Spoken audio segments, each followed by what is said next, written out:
L'État malien ne s'en est jamais caché. Des négociations existent avec les groupes djihadistes, mais cette fois, ça se passe à un niveau supérieur et avec une structure. Le Haut Conseil islamique a été mandaté pour mener la discussion avec deux hommes, deux chefs djihadistes, je vous le disais, Iyad Agali et Amadou Koufa. Bonjour Wassim Nasr. Bonjour. On passe là à un niveau supérieur dans les discussions qui ont déjà commencé il y a quelque temps. Évidemment, il y a toujours eu des discussions, vous faites bien de le rappeler, mais là on passe à quelque chose d'officialisé, même si l'ancien président Ibeka l'a dit à l'antenne de France 24 qu'il négociait, mais là on met une structure, vous faites bien aussi de le rappeler, donc c'est le Haut Conseil musulman du Mali qui s'en occupe, et en la personne de son directeur ou de son président, c'est l'imam shérif Ousmane Madani Haïdara. Donc on met des noms, on rend la négociation au niveau national. On n'est plus à un niveau local, parce qu'il y a d'autres représentants de ce même conseil qui avaient négocié des trêves, par exemple à Nyono, et là c'était Moufa Haïdara qui avait négocié, mais des trêves à un niveau, on va dire, très local, avec les djihadistes. Là on passe à la vitesse supérieure. Là c'est national. Là c'est national, et c'est une volonté, en tout cas, qui est totalement assumée aujourd'hui par le gouvernement malien. On remarque aussi qu'en réponse aux questions de notre confrère David Baché, Mamadou Koné, donc ministre du culte, c'est lui qui a entamé qui a insufflé cette initiative, alors qu'aux discussions auparavant étaient insufflées plutôt par le ministère de la Réconciliation. Donc ça aussi c'est un changement qui reste à noter. Des négociations, Wassim, pourquoi faire? Ça peut déboucher sur quoi?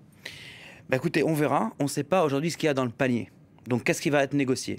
Si on prend un exemple, par exemple les négociations de Nyono, qui ont mené à des trêves, même si ces trêves sont de temps en temps pas respectées. On sait que les djihadistes, par exemple, ont brûlé des récoltes, ont mis la pression sur les agriculteurs, ne serait-ce que pendant ce mois-ci. Mais on voit que, par exemple, ce qui a été négocié, c'est que les femmes soient voilées. Donc ça, c'est des négociations locales. Très locales. Les femmes sont voilées, liberté de déplacement à Nyono, entre les différents villages, de faire le marché, ce qui a permis aux gens de revenir faire leur marché, vendre faire du commerce, en fait, ce qui était totalement interdit pendant la pression des djihadistes. Et d'un autre côté, par exemple, les chasseurs d'oiseaux qui sont contre les djihadistes avaient le droit de garder leurs armes. Mais en même temps, on sait que dès que les djihadistes sont en position de force, ils désarment ceux qui sont face à eux, et ils s'attaquent à l'armée. Par exemple, ne serait-ce que ça, ces derniers jours, ils sont attaqués à l'armée malienne, à Ashran, à Tombouctou, et les attaques ne s'arrêtent jamais. Donc les djihadistes aujourd'hui, il faut le dire, le JNIM, Al-Qaïda, donc en l'occurrence, sont en position de force. Ils négocient en position de force, parce qu'ils s'étendent de plus en plus vers le sud, par exemple la province de Kayes, vers la frontière avec la Côte d'Ivoire. Ils sont en train de taper des routes commerciales importantes entre le Mali et le Sénégal, le Mali et la Côte d'Ivoire. Ils mettent une pression maximum sur les militaires maliens, et les militaires maliens sont dans une situation, le gouvernement malien en l'occurrence, ils sont obligés de négocier et en même temps faire marcher ces négociations de pair avec la pression militaire. Parce que quand les militaires maliens sont attaqués, ils résistent. Ils essayent par exemple aussi de desserrer l'étau de certains villages qui sont encerclés par les djihadistes depuis des mois.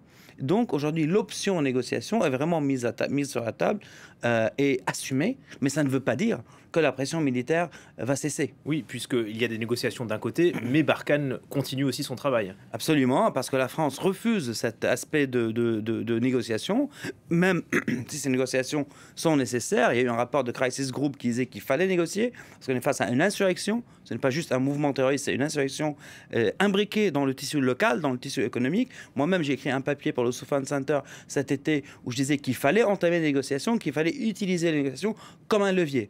Donc la force de Barkhane continue de frapper. Ils ont tué par exemple un chef de Katiba d'Aqmi dans le Gourma il y a quelques jours. Les opérations continuent main dans la main avec l'armée malienne, mais là on parle de l'option militaire qui a ses résultats mais qui a ses limites aussi.